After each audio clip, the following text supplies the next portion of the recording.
Jangan khawatirkan sesuatu yang sudah dijamin oleh Allah. Tetapi khawatirkanlah sesuatu yang belum dijamin oleh Allah. Apa itu yang sudah dijamin? Rezeki. Apa yang belum dijamin? Surga. Seringkali orang mengkhawatirkan sesuatu yang sudah dijamin, tetapi tidak mengkhawatirkan sesuatu yang belum dijamin oleh Allah Subhanahu wa Ta'ala. Maka dalam keluarga kita harus selalu ditanamkan keyakinan bahwa rezeki sudah dijamin oleh Allah. Silakan bekerja sungguh-sungguh agar anak kita punya warisan harta boleh. Tetapi A'udzu billahi minasy syaithanir rajim. Bismillahirrahmanirrahim.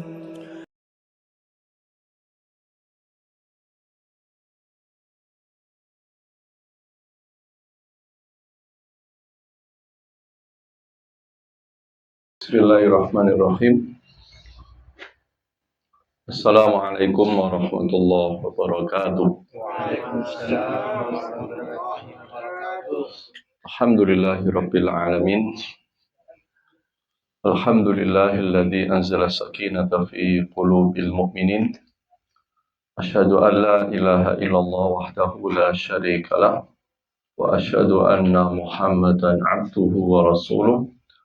Allahumma salli wa sallim wa barik ala nabiyyina Muhammad wa ala alihi wa ashabihi wa man sara ala sunnatihi ila yaumiddin. Allahumma inna nas'aluka ilman nafi'ah wa rizqan thayyiban wa amalan mutaqabbalan. Bapak-bapak yang dirahmati Allah Subhanahu wa Ta'ala, kita bersyukur kepada Allah malam hari ini bisa silaturahim dalam majelis yang penuh keberkahan untuk thalabul ilmi dalam acara pengajian rutin PRM apa ini? Rum Ikin Kalkondo. Insya Allah di ranting kami sama Pak. Jadi di ranting saya Bumi Haji itu juga ada pengajian rutin sepekan sekali. Ya keliling rumah Pak, keliling rumah begini. Karena Muhammadiyah memang begitu, intinya ngaji. Muhammadiyah itu intinya ngaji. Kalau tidak ada ngaji, tidak ada Muhammadiyah. Karena itu saya bersyukur kalau saya datang ke beberapa tempat Muhammadiyah ternyata pengajian masih hidup, itu tandanya Muhammadiyah akan semakin berkembang insyaallah. Karena semua berasal dari pengajian. Semua berasal dari pengajian. Nah, termasuk di tempat kami ada pondok yang sekarang masuk tahun ke-4. Baru mau masuk tahun 4. Itu juga dari pengajian begini-begini, ngobrol-ngobrol, bincang-bincang, lalu bikin pondok. Alhamdulillah pondok kita santrinya termasuk dari NTT Ustaz. Dan setiap saya ketemu orang NTT itu suaranya Masya Allah. Ciri khas. Kebetulan di pondok kami dari NTT dari Maumere. Tetangga kabupaten.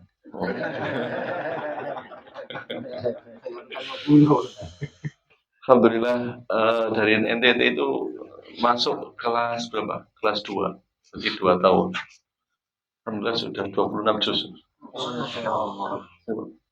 2 tahun, 26 juz. Suaranya bagus, hafalannya bagus, anaknya pendiam, akhlaknya Masya Allah. Dan yang luar biasa, dia di pondok itu tidak bayar, ada yang biayai. Jadi ada orang baik dulu ketika belum mau haji tahun 2020. Sebenarnya saya pengen biayai anak dari daerah timur. Biayai pondoknya, tapi syaratnya nanti balik ke asalnya. Tidak boleh tetap di Batu, karena rata-rata orang kalau udah Batu kerasan nggak pengen balik lagi. Jadi dikasih syarat nanti harus balik ke tempat tinggalnya.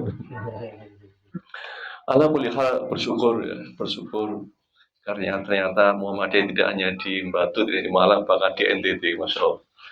Ya, Insya Allah. Bapak rahmati Allah Subhanahu wa Ta'ala, beginilah kita bermuhammadiyah, ya. Sehingga kemanapun kita pergi, insya Allah ketemu orang Muhammadiyah. Ya.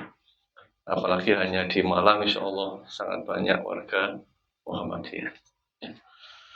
Salawat dan salam semoga Allah Azza wa Jalla senantiasa limpahkan, Allah curahkan kepada Nabi kita Rasulullah Sallallahu Alaihi Wasallam.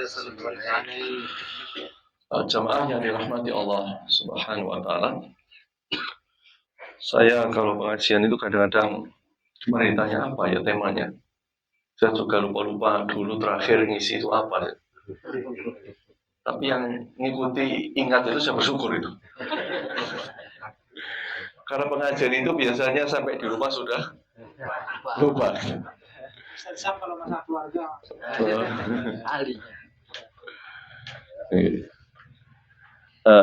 Jamaah rahimakumullah, saya ingin mengawali dari sebuah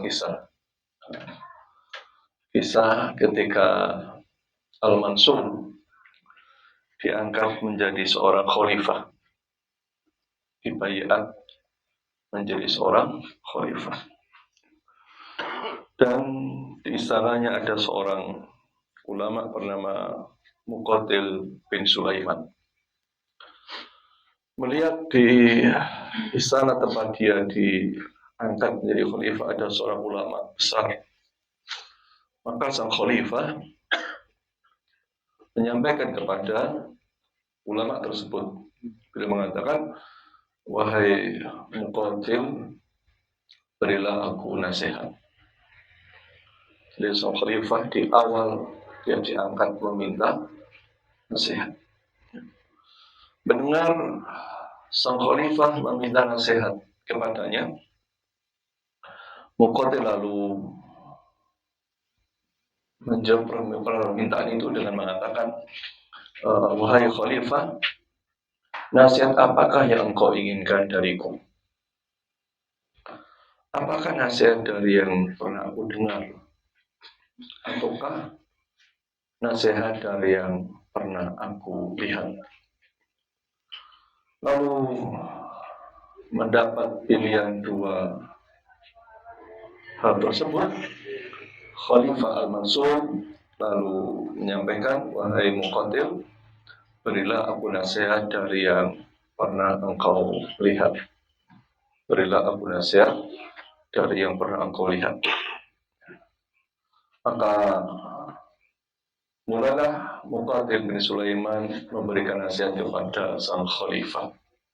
Beliau mengatakan, wahai Amirul Mukminin, wahai Amirul Mukminin, sebelum engkau ada seorang khalifah bernama Umar bin Abdul Aziz. Beliau ketika wafat memiliki 11 anak. Harta yang ditinggalkan oleh Umar bin Abdul Aziz sebanyak 18 dinar. Khalifah, kepala negara, harta saat wafat 18 dinar.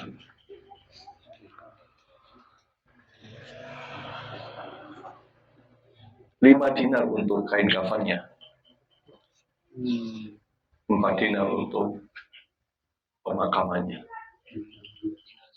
Berapa sisanya? 9. Untuk berapa anak? 11. Bayangkan, khalifah, presiden, kepala negara. Jadi kalau hitung rata, satu anak tidak mendapatkan 1 dinar. Ya. Kita lanjutkan nasihatnya. Wahai Amirul Mukminin, sebelum engkau pula ada seorang khalifah, namanya Hisham bin Abdul Malik. Beliau ketika wafat, anaknya sama dengan Umar bin Abdul Aziz, jumlahnya 11. Dan masing-masing anak mendapat kewarisan 1 juta dinar. Sangat jauh. Anaknya sama, jumlahnya 11. Umar bin Abdul Aziz tersisa hartanya 9 dinar. Hisham bin Abdul Malik memberikan warisan anaknya masing-masing 1 juta dinar.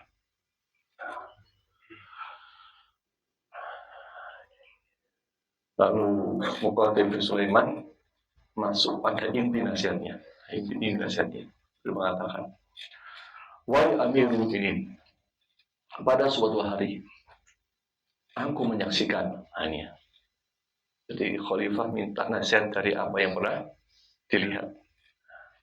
Suatu hari aku menyaksikan salah seorang anak dari Umar bin Abdul Aziz bersedekah dengan 100 ekor kuda untuk keperluan jihad fisabilillah.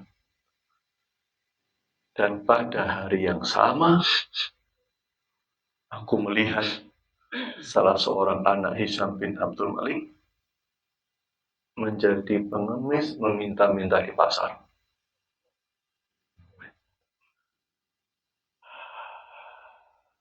Pemandangan yang tertolak belakang. Lalu dikisahkan pula sebelum Umar bin Abdul Aziz wafat, beliau ditanya oleh beberapa orang, wahai khalifah, apa yang engkau tinggalkan untuk anak-anak? Apa yang engkau wariskan buat anak-anak? Karena orang pada melihat Umar bin Abdul Aziz itu miskin. Miskin, gak punya harta. Sampai orang bertanya, apa yang engkau wariskan buat anak-anakmu ketika engkau meninggal dunia? Padahal selain khalifah, yang jabatannya bawah khalifah, banyak orang kaya. Orang biasa banyak hartanya berlimpah ruah. Tapi khalifah miskin, tidak punya harta. Hanya tersisa sedikit. Maka orang boleh bertanya, lalu apa kata Umar bin Abdul Aziz? Ketika ditanya, beliau mengatakan, aku tinggalkan untuk mereka takwa kepada Allah. Jika mereka menjadi orang-orang yang soleh, maka Allah akan mengurus anak-anakku. Allah akan urus anak-anakku. Allah akan jaga anak-anakku. Allah akan cukupi anak-anakku. Namun, jika mereka tidak menjadi orang soleh, maka aku sesungguhnya tidak membantu mereka untuk bermaksiat kepada Allah Subhanahu wa Ta'ala. Nah, Bapak rahimahullah, kisah ini penting, terutama bagi kita para orang tua. Ini kisah tentang sebuah keluarga yang luar biasa. Karena tanggung jawab terbesar keluarga itu ada pada ayah. Orang seringkali mengatakan al-ummu madrasatun ula. Ibu adalah sekolah pertama anak-anak, tetapi ayah adalah mudiruha, kepala sekolahnya. Benar yang didik anak-anak adalah ibu, tapi tanggung jawab terbesar pada ayahnya. Dan itu kita. Ya, dan itu kita. Karena itu kalau ada sekolah diperiksa, siapa yang paling tanggung jawab? Kepala sekolah. Kalau ada akreditasi, siapa yang ditanya? Kepala sekolah. Kalau di akhirat keluarga kita ditanya, siapa yang mau jawab? Bapaknya. Nah, gitu.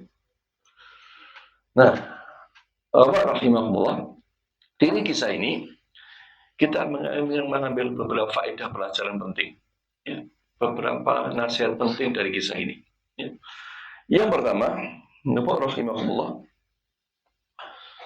para orang tua boleh memberikan warisan dunia, nggak dilarang, boleh, dan itu baik. Tapi sesungguhnya warisan terbaik buat anak adalah takwa kepada Allah Subhanahu wa Ta'ala.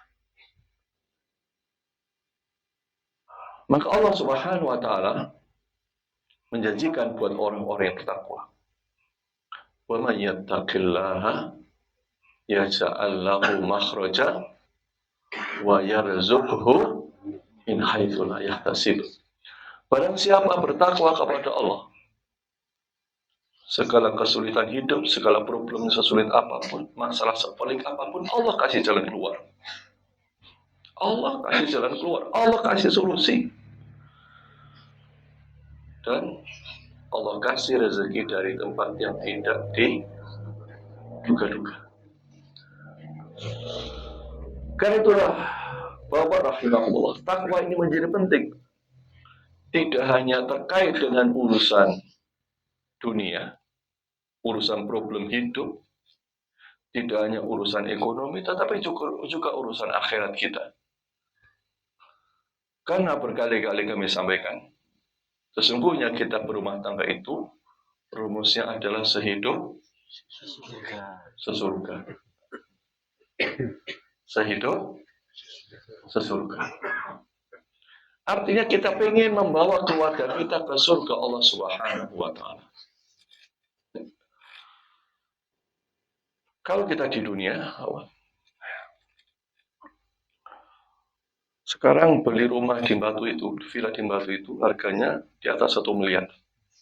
Hanya bisa dibeli orang-orang kaya.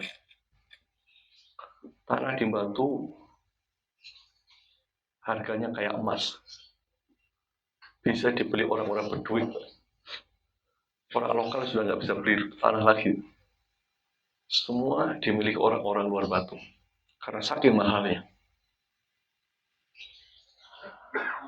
Tetapi demi Allah, surga yang luasnya seluas langit dan bumi, yang di dalam surga ada istana batu batanya dari emas, bertabur mutiara, ada sungai-sungai dari susu dan madu, bisa dibeli orang paling miskin di dunia dengan tiket takwa kepada Allah. Jadi kalau rumah kita di dunia sederhana nggak masalah. Yang penting kita mendapatkan istana di surga. Dan semiskin-miskin orang, dia akan bisa menikmati surga.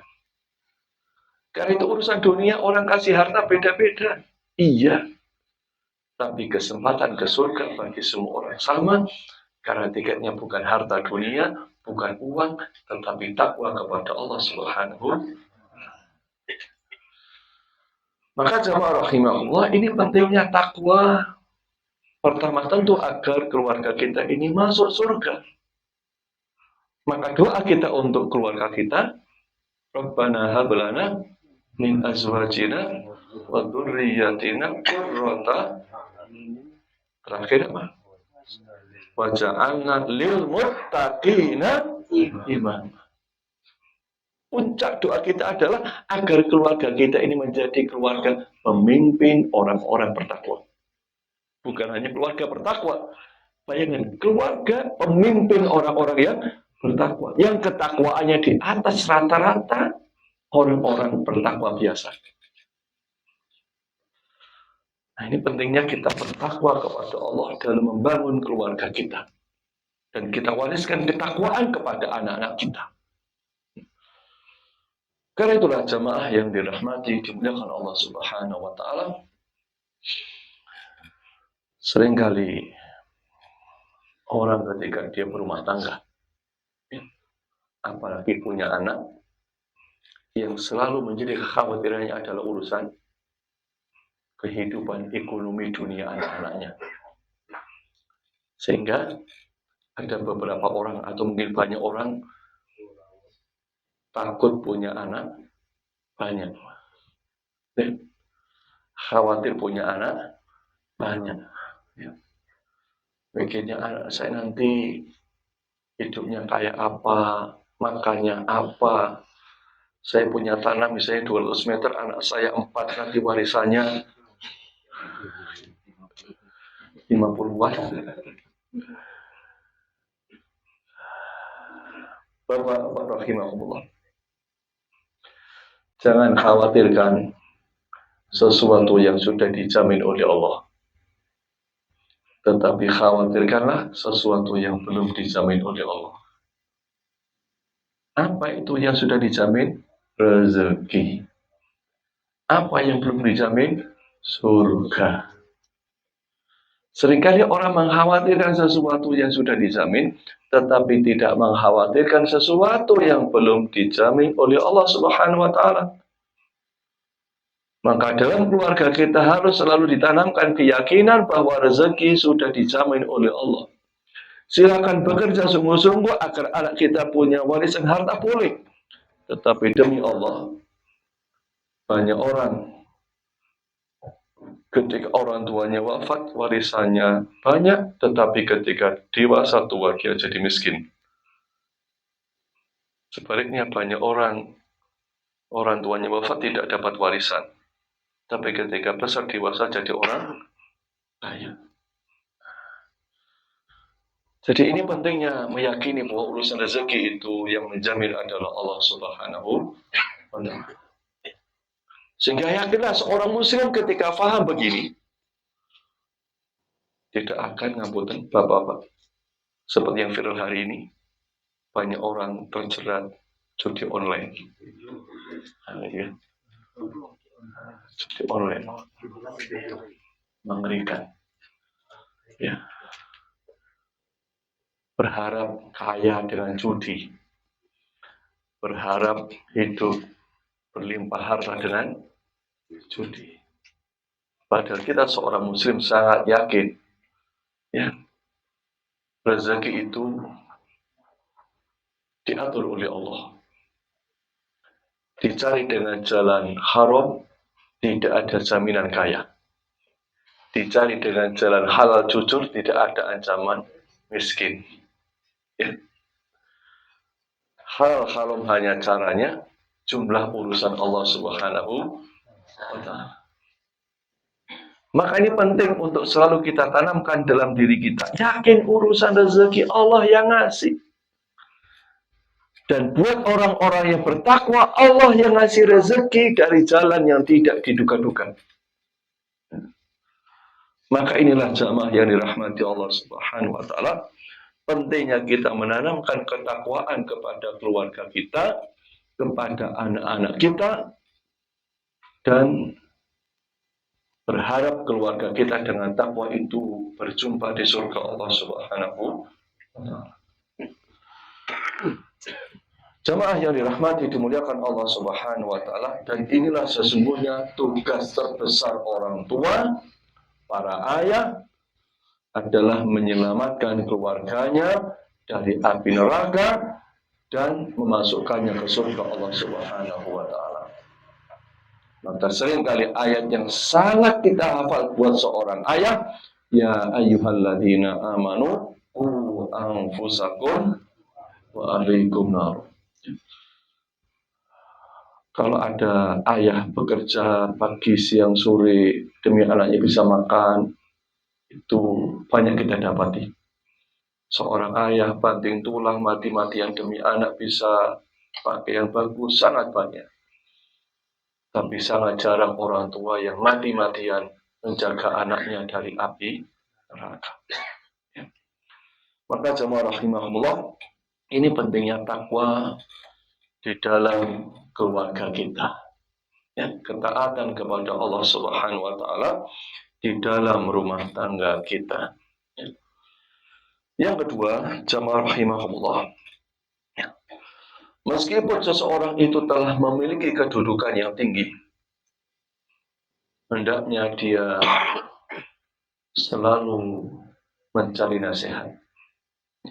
Sealim-alimnya orang tetap butuh nasihat. Sesoleh-solehnya orang demi Allah tetap butuh nasihat. Ya. Maka Nabi menyampaikan salah satu hak muslim yang satu dengan yang lain adalah wa idzastansohaka fanasahhu. Jika engkau dimintai nasihat, maka berilah nasihat kepada saudara. Jadi kita ini butuh nasihat. Maka salah satunya kenapa kita harus istiqomah ngaji, taklim. Karena sesungguhnya kita butuh nasihat, butuh selalu diingatkan. Dan boleh jadi materi itu berulang-ulang. Ya. Sebagaimana kita ingat kisah Kiai Ahmad Dahlan mengajarkan Al-Ma'un berulang-ulang. Sholat di dalam Al-Quran diulang-ulang berbagai ayat. Zakat bukan satu ayat, puluhan ayat. Karena itu Jamurullah, boleh jadi ada ustadz itu menyampaikan satu materi berulang-ulang berkali-kali. Ya. Jangan pernah mengatakan diulang-ulang lagi. Kemarin itu lagi, sekarang itu lagi. Karena sesungguhnya nasihat itu penting. Ya, nasihat itu sangat kita butuhkan di dalam kehidupan kita. Karena itu Allah Subhanahu wa Ta'ala juga menyampaikan salah satu ciri orang yang tidak merugi adalah watawassaw bil haqq, saling memberikan nasihat di dalam kebenaran. Ya. Dan kita bersyukur kepada Allah Subhanahu wa Ta'ala di Muhammadiyah. Pertemuannya selalu ada ngaji, taklim. Ya. Selalu diberi nasihat, diingatkan. Kita bersyukur kepada Allah Subhanahu wa Ta'ala. Jazakallah, bukan mengajikan orang lain. Saya tadi pagi sholat subuh di masjid di dekat rest area. Saya duduk dengan seorang pindahan dari Sidoarjo. Dia cerita, setelah saya baru pindah ke desa Pulukerto. Masya Allah, Pak Arif, saya sholat isya berjamaah. Yang jamaah hanya 8 orang. Di depan saya ada rumah, orang sedang tahlilan. Puluhan orang di rumah tahlilan tidak sholat jamaah. Begitu aktivitas saudara kita. Kenapa? Tidak ada nasihat. Tidak ada taklim. Ya. Maka kita harus senantiasa menjaga istiqomah majelis kita. Ya. Entah sebulan sekali. Tapi insya Allah, kalau ini sebulan sekali, di masjid kan bukan sebulan sekali. Ya. Di masjid ada kajian rutin kan. Bersyukur kepada Allah Subhanahu wa Ta'ala. Di masjid kita bayangkan berapa kali tadi seminggu? Masya Allah 3 kali. Ya. Itu nikmat yang luar biasa. Kita bisa taklim di masjid, kita ngaji di masjid dengan fadilah yang luar biasa. Kita ngaji keliling rumah juga dengan keutamaan yang sangat besar. Silaturahim, memperpanjang umur, menambah rezeki.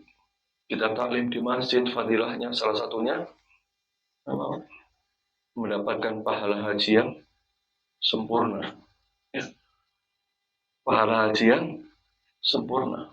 Kalau sekarang banyak orang sedang pulang haji, ya, dengan biaya hampir 90 juta, waktu 42 hari, ada pahala yang Allah sediakan buat semua orang yang tidak punya uang, yang tidak bisa keluar 40 hari dengan taklim di masjid. Allah disampaikan, mari kita makmurkan masjid kita. Ya. Mari kita ramaikan masjid kita dengan taklim, dengan ngaji.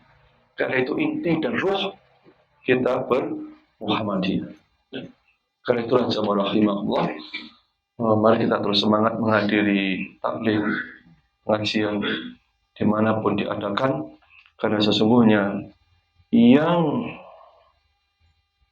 membutuhkan itu bukan, mohon maaf, bukan takmir masjidnya, tetapi kita yang membutuhkan nasihat. Kita yang membutuhkan ilmu. Maka mudah-mudahan kita bisa istiqomah di dalam taklim kita, dan mudah-mudahan kita mendapatkan ilmu yang bermanfaat. Ya. Jamaah rahmati dimuliakan Allah Subhanahu wa taala. Kemudian yang ketiga, ya, nasihat itu macam-macam bentuknya. Dan salah satu nasihat yang baik adalah nasihat yang berasal dari kisah, dari peristiwa yang mudah menancap di hati dan mudah kita ingat seumur hidup kita. Ya. Maka di dalam Al-Quran sangat banyak Al-Quran berisi tentang kisah-kisah orang terdahulu. Ya. Sampai Allah Subhanahu wa taala misalnya menyampaikan dalam surat Yusuf ayat 111, laqad kana fi qasasihim ibrah liulil albab. Sesungguhnya pada kisah-kisah mereka itu ada pengajaran bagi orang-orang yang mempunyai akal. Ya. Jadi jamaah rahimahullah, ketika Muqatil mau memberikan nasihat, beliau kasih pilihan. Nasihat dari yang pernah aku dengar, maksudnya dari beliau belajar ngaji di majelis, atau nasihat yang pernah beliau lihat dengan kedua belah matanya.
Tapi jangan pernah melupakan kisah itu sangat penting buat anak-anak.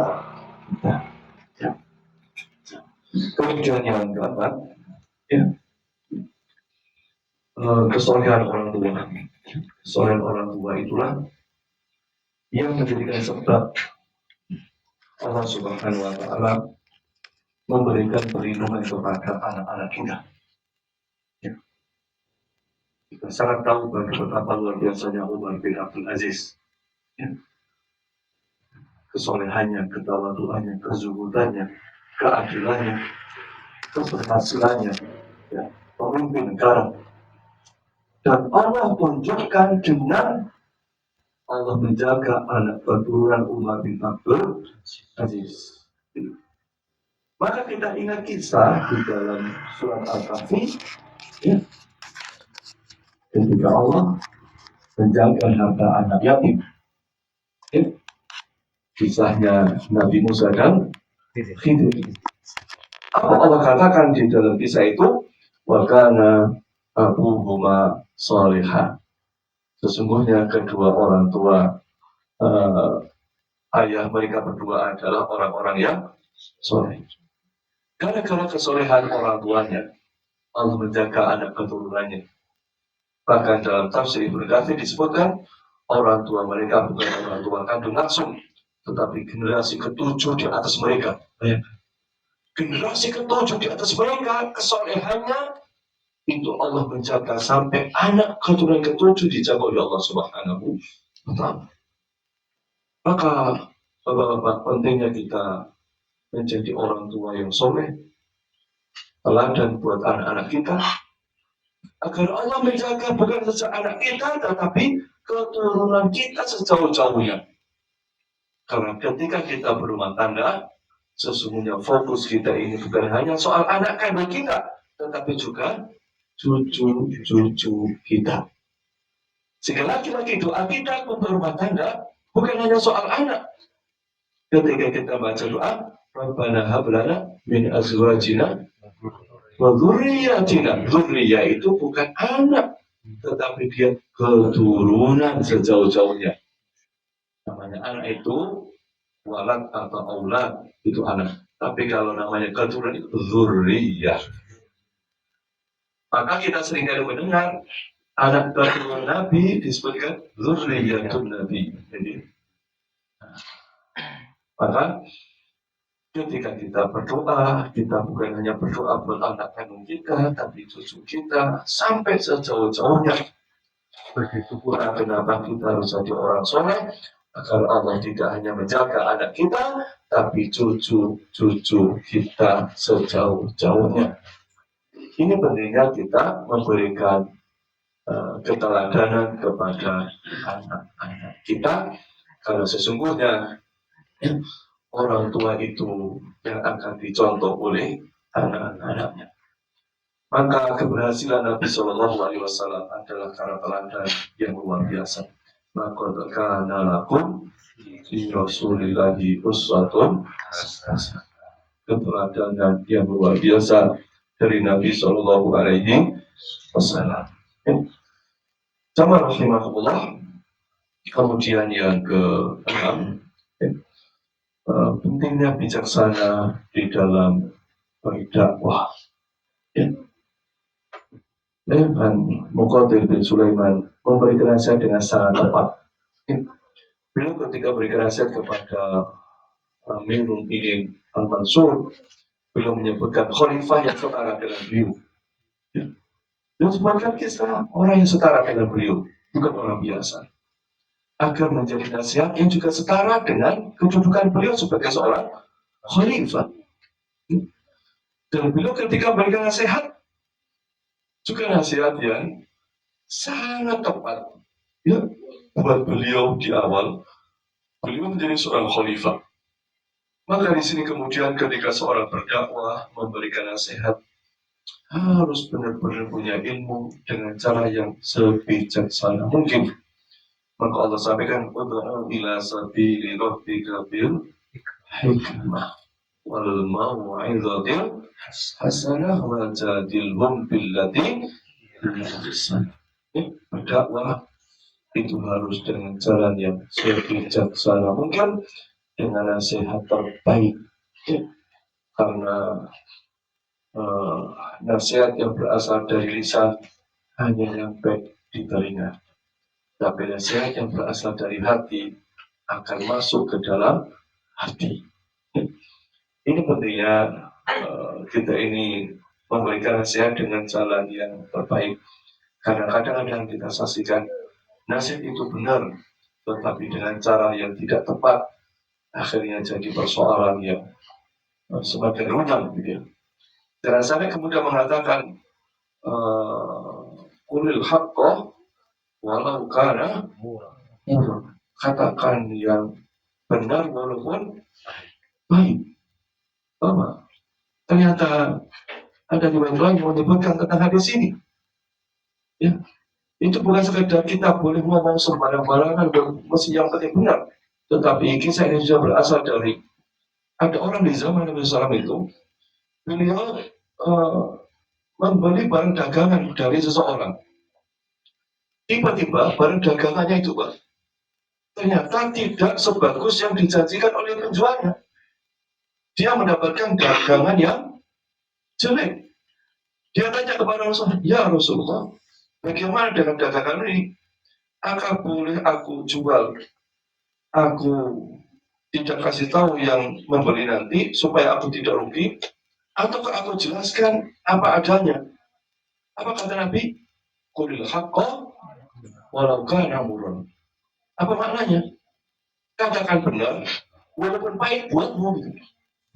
Seringkali kita mengatakan katakan yang benar walaupun pahit buatmu, gitu. Oh, misalnya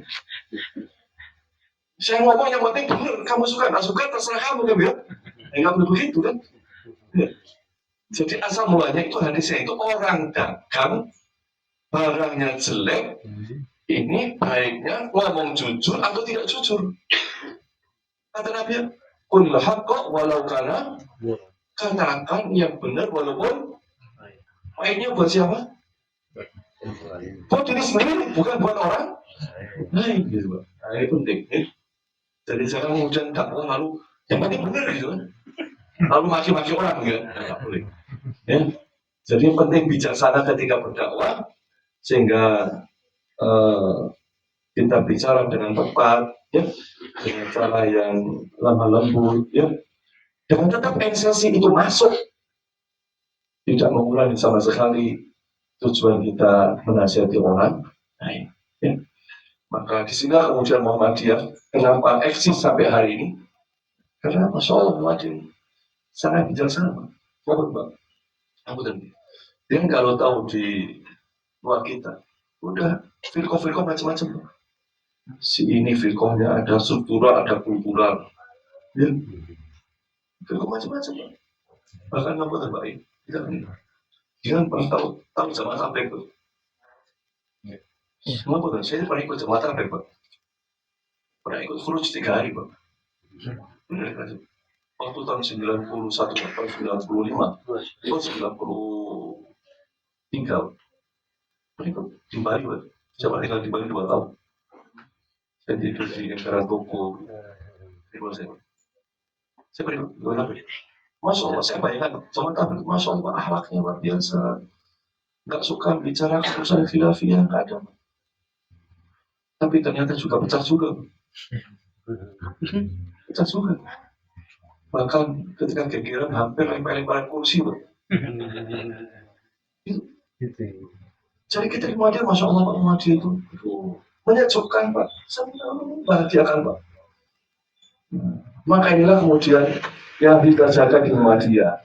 Ya, suasana sejuk, lembut, nikmat. Di Muhammadiyah kita jaga.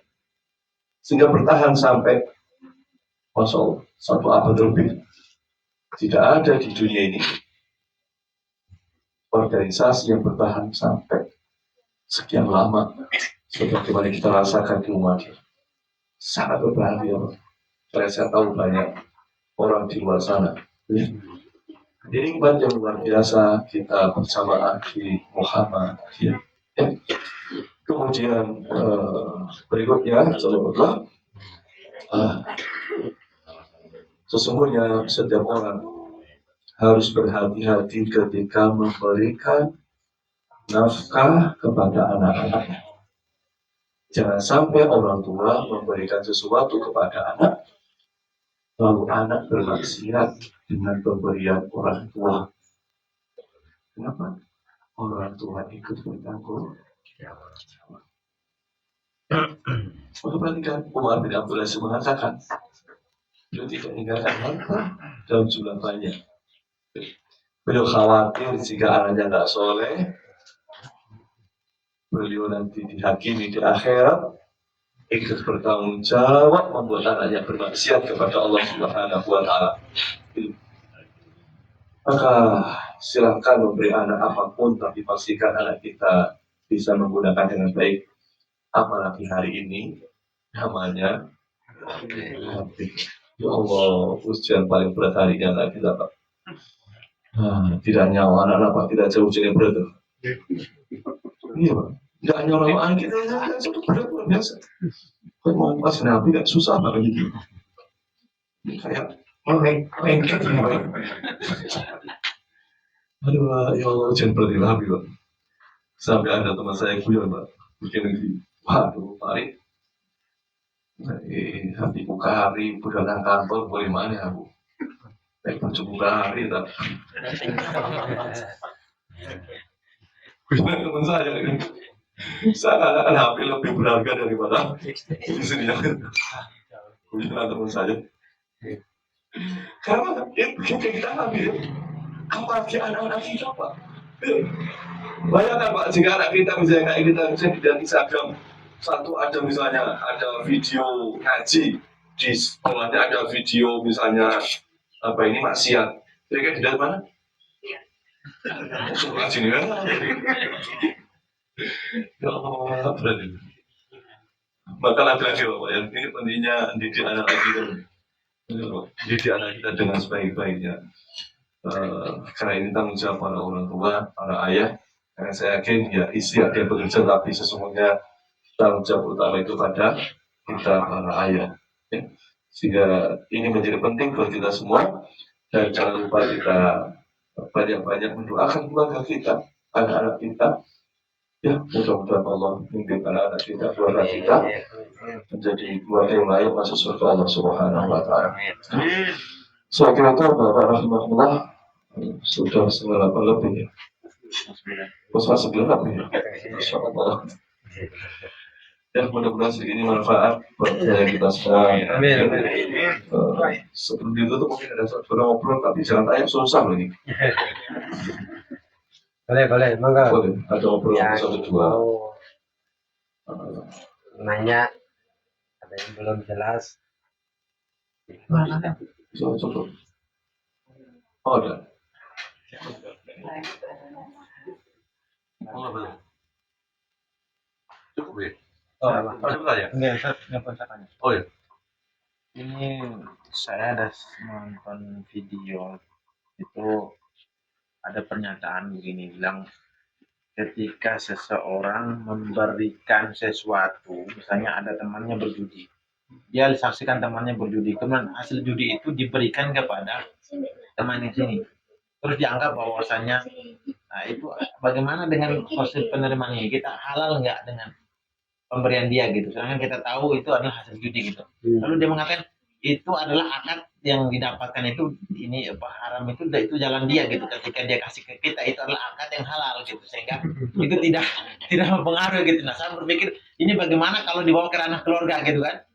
Apakah terus nanti kita bilang itu kan akad yang diterima oleh istri, itu adalah akad halal nafkah gitu, sedangkan adapun yang ini urusan haram dari luar, ini itu urusan suami gitu. Bagaimana gitu? Apakah ini tetap terbawa dalam hukum haram yang dimakan oleh keluarga atau seperti apa? Iya. Pertanyaan sulit ya.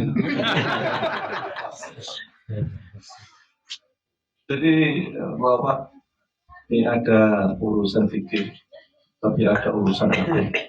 Ya. Karena secara fikih ya itu halal. Tapi perhatikanlah Abu Bakar As-Siddiq. Suatu saat beliau diberikan makan oleh istrinya di rumah. sampai makanan itu di tenggorokannya. Tanya, ini tadi dari mana? Kisahkan dari tetangga. Apa kerja tetangga itu? Rukun. Apa bilang? Apa kan? Terus kemudian jarinya dimasukkan mulutnya untuk dia muntahkan itu. Dimuntahkan. Makanya sudah masuk di. Jadi benar-benar menjaga sesuatu yang masuk ke mulutnya dipastikan benar-benar halal 100%. Diberi halal, pikirnya halal Pak. Tetangga memberi itu halal. Tetapi kehati-hatian terhadap sesuatu yang bisa menjadi bencana buat rumah tangga itu menjadi syarat untuk ya. Jadi ini pentingnya kita berhati-hati kepada transaksi muamalah ya, bersama kita. Ya. Nah, sekali lagi kalau nafkah itu yang halal. Misalnya ada tetangga kita mencuri, lalu dia ke warung kita beli, uangnya halal. Uangnya halal. Tapi kemudian menjadi syarat. Penting kalau kita tahu itu benar-benar berasal dari ya, sebagaimana Abu Bakar memuntahkan pemberian tetangganya yang tidak halal, ya asal usulnya. Ya. Maka mudah-mudahan Allah memberi rezeki kita yang halal. Dan kita para suami apa tadi ya, bahwa ya siapa yang banyak siapa ada banyak lelaki itu jatuh salah satunya karena istri. Maka kalau kita berumah tangga sekali-kali ngomong ke istri, wahai istriku, jangan lupa beri nasihat aku urusan rezeki. Ya. Orang dahulu itu, para wanita zaman dahulu itu, ketika istrinya berangkat kerja, istri ngomong, wahai suamiku, jika engkau bekerja dan pulang tidak membawa rezeki, tidak apa-apa. Kami insya Allah masih kuat puasa, anak-anak masih kuat puasa. Tapi kalau engkau membawa rezeki yang haram, kita tidak kuat nerakanya. Gitu. Biasa isi dulu begitu. Sekarang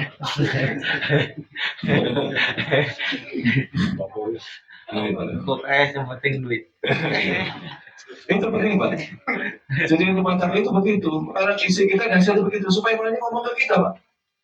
Itu ngomong ke kita. Jadi penting isi ngomong ke suami. Sampai kalau suami kemudian mencari dengan jalan yang haram, kemudian dipaksa isi mencari yang haram, untuk bilang menjadi. Karena sekarang memang dunia gini Pak. Orang suka gaya, orang suka pamer harta gitu. Ya, sampai kemudian perintah KPK itu punya mobil berapa itu? Kota itu, bupati kota itu. Iya Pak. 72. Sebenarnya ada satu orang punya mobil 72. Orangnya cuma satu.